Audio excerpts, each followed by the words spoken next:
Is your iliopsoas, or some people just call it the psoas, tight or weak and causing you issues? Chances are, if it is, what's traditionally given to people and what you find on the internet, which is basically the same thing, is not the most effective. I want you to stay tuned because the psoas, iliopsoas, is much more complex than you think, and so a lot more can be done to it than what's traditionally given to you. Greetings, I'm Kim So. I'm the owner of SolCore Fitness, and I'm a soma therapist and soma trainer, and I've been in this field for about 30 years. And within that 30 years, like 17, 18 of them, I've been studying underneath the osteopathic model. Once I started to study under this model, I realized there's much more to the body than what's traditionally being shown to people. There's a lot more different directions the muscles go, a lot more connections that we've ever seen, which means there's a lot more ways to work with the body. It's called holistic.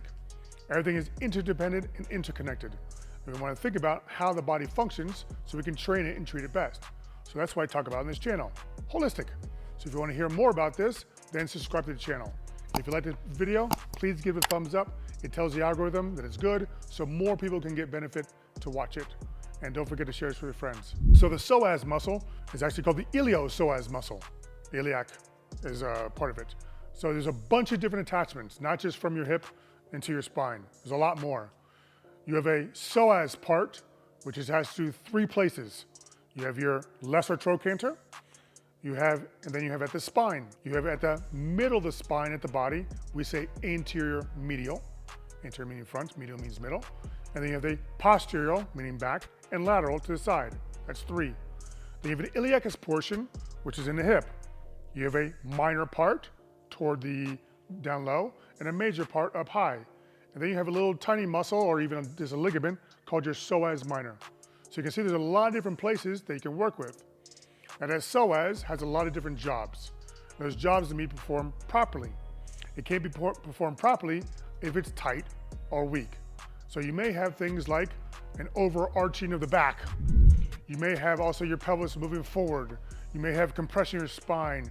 You may have your hip moving in bad place like external or internal rotation. It could throw off a lot of things.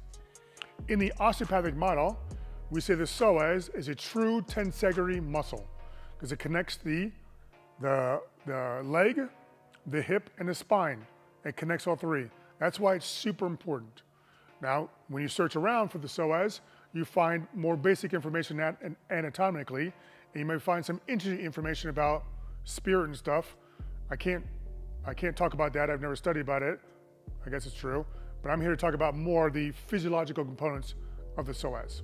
So it's really good to know the different places the psoas goes, just like every muscle. They go a lot more places than people really think.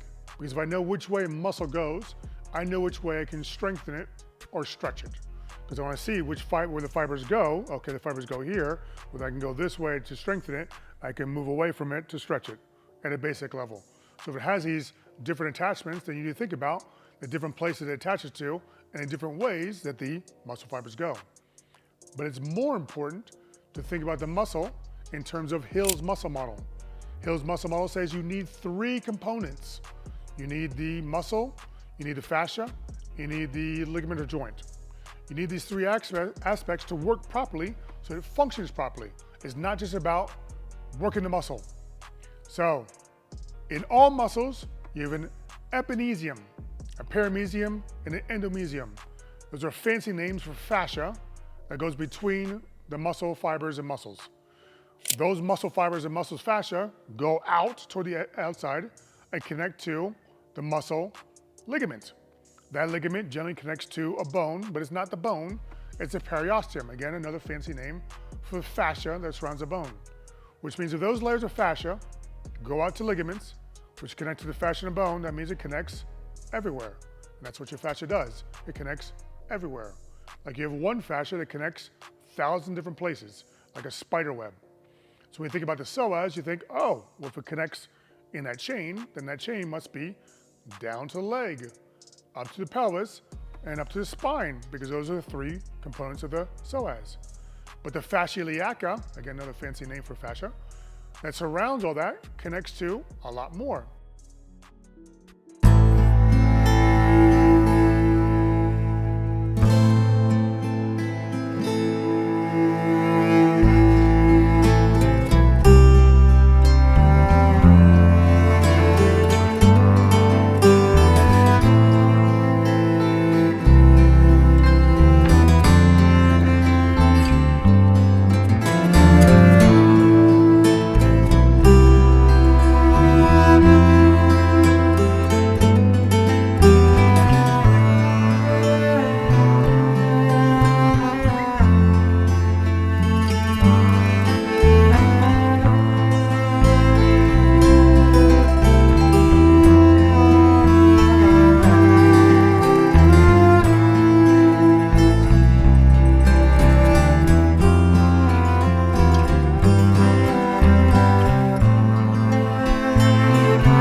Well, it normally goes, for a lot of people, back and out, posterior lateral. But because it's a ball, because I have pressure on a ball, it's called Pascal's law, that pressure can go omnidirectional, which means as I kneel and slide forward, that pressure could also go forward. It's a potential. So that's one issue I have with that. The main issue though, is that it's not done fascially. Again, you just think about the muscle in a basic position, which means I want to make sure that I stretch fascially. To do so, I need to make sure that I have those opposite biomechanical actions I just talked about, internal rotation of the hip, pelvis tucked, nice and tall. But I also want to think about, oh, it's connected to the rest of my body. So you need to know about the biomechanics fascially of the body and do stuff to put tension throughout the chain of the body to stretch not only the psoas, but the iliopsoas. And then you think about what different directions do I need to move my trunk and pelvis or leg or whatever to get those different attachments of the psoas. Because again, if there's all those different attachments, you can stretch them differently, not just one way. So if I want to start working the psoas more holistically with all the different factors it needs, then first we do what we talk about. We learn to stretch the iliopsoas in all different directions myofascially. That's the best way I've found to normalize the lengthening and the balance in the body. We also normalize the fascia by itself. So you can do that by getting treated. You find a therapist like myself who knows how to work with the fascia and understands that fascia iliaca has a normal amount of torsion, twisting. But if it's twisted too much, like a towel, then I can't pull it apart. So grab a towel and twist it as hard as you can and try and pull it. It doesn't move. Untwist it, say halfway, and pull. You can see it moves a little bit. That's the same idea. Because again, if that fascia envelops the muscle and goes within the muscle, if it's too twisted, it won't work properly. So first I normalize the fascia. Then also I think about Hill's muscle model and I think, oh look, I need to strengthen the psoas so I have a muscle. Because you can only stretch a muscle if it's there. So I want to strengthen the psoas, again, in different directions, not just one way. Now I'm working with the psoas in all these different directions. Now you're working holistically, and now you think about the other areas the psoas attached to and stretch those. Not the areas of psoas, the endpoints of the psoas, but like if it attaches the spine, okay. If it attaches the spine, what else is there? My transversus spinalis, my longissimus, my iliocostalis, my lat, stuff like that. You work out because muscles don't work alone. They work in conjunction with other muscles and other fascia. So you build out a program to not only work with what you need to work with, but everything around it that can help it work. So I want to leave you with something to help you out. So as we know, the psoas has a bunch of different attachments, connects fascially, a bunch of different ways you need to strengthen it and stretch it. I'm going to give you one little nugget here. Myofascial stretching is fantastic for balancing your body.